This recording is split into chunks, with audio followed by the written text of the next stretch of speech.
5 సంవత్సరాలకి ఒక్కసారి మాత్రమే వచ్చే పండుగ ఎలక్షన్స్. ప్రపంచంలో అతి పెద్ద డెమోక్రసీ అయిన ఇండియాలో జరిగితే ఎలా ఉంటుంది?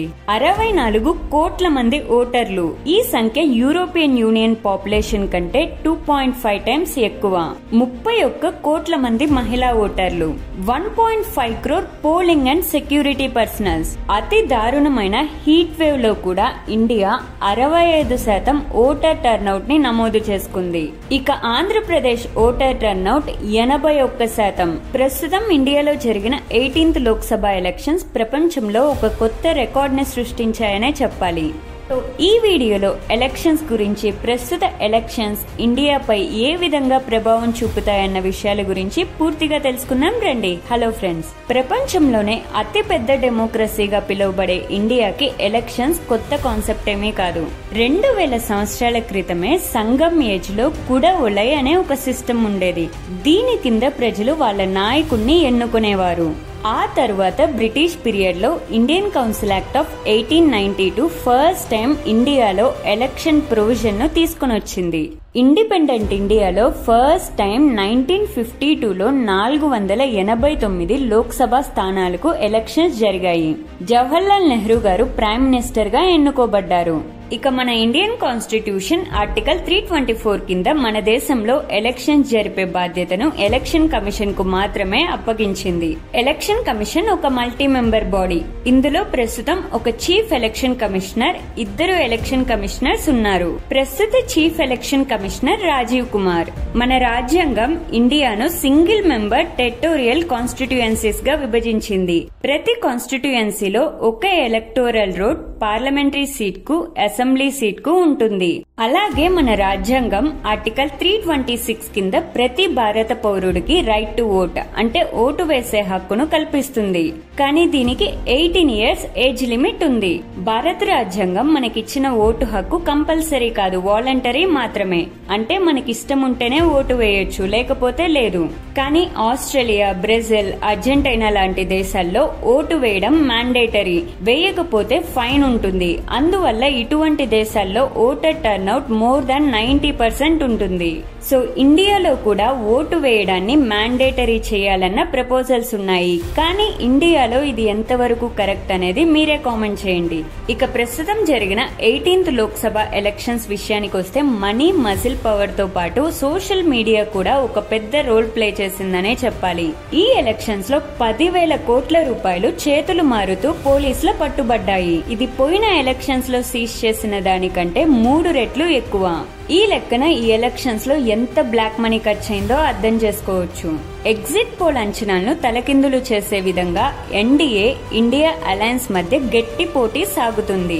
ఇది ఒక మంచి విషయం అనే చెప్పాలి. ప్రతి political party social media, religion, regionalism ఇలా ఎన్నో విధాలుగా ఓటర్స్ ను ప్రభావితం చేయడానికి ప్రయత్నించారు. అందులో కొంతవరకు విజయం సాధించారనే చెప్పాలి.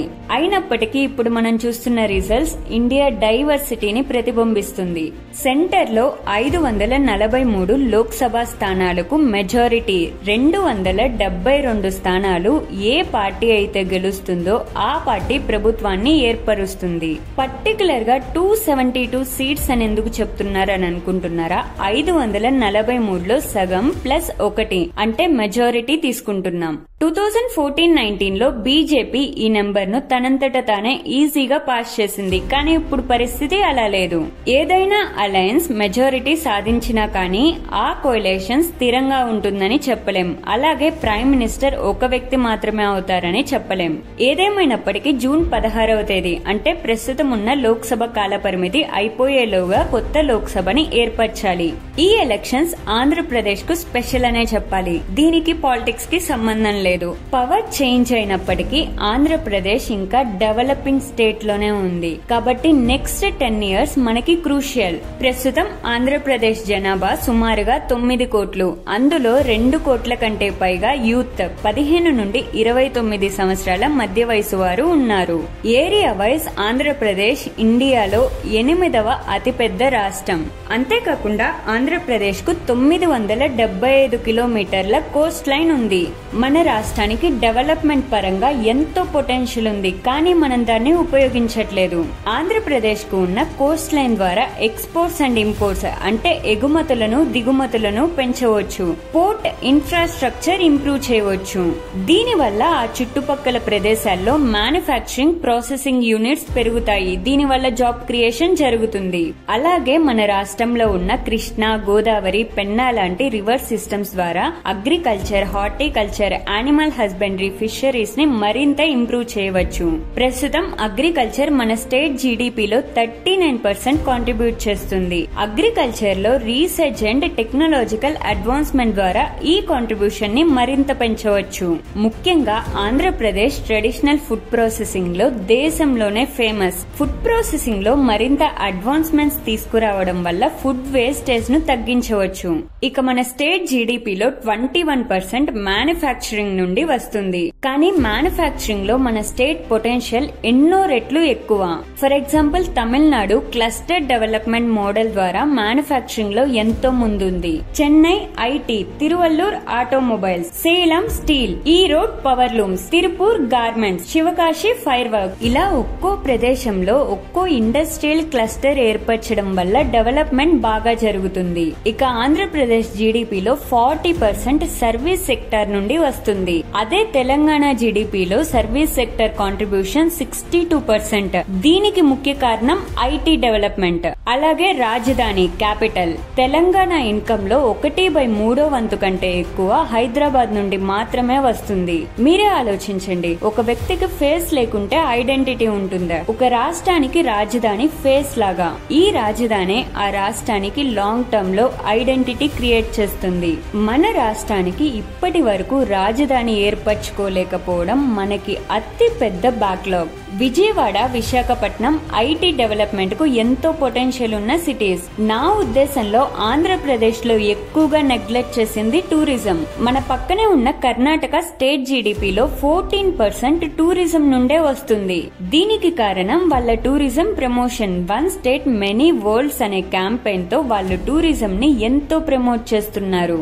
అదే ఆంధ్రప్రదేశ్ విషయానికి వస్తే international blue flag beach certification ఉన్న రిషికొండ బీచ్ గురించి ఎంతమందికి తెలుసు?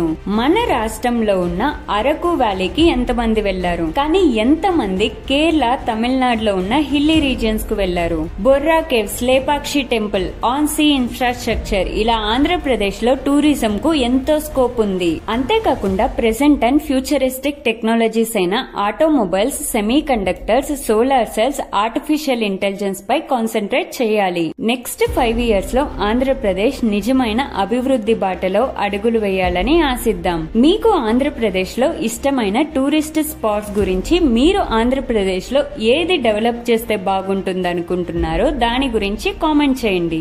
మీ ఒపీనియన్స్, మీకు తెలిసిన ఎక్స్ట్రా ఇన్ఫర్మేషన్ కామెంట్ చేయండి. ఈ వీడియో నచ్చితే లైక్ చేసి షేర్ చేయండి. ఇలాంటి ఇన్ఫర్మేటివ్ వీడియోస్ కోసం ఛానల్ ని సబ్స్క్రైబ్ చేసుకోండి. Thanks for watching. My name is Vinila and have a nice day.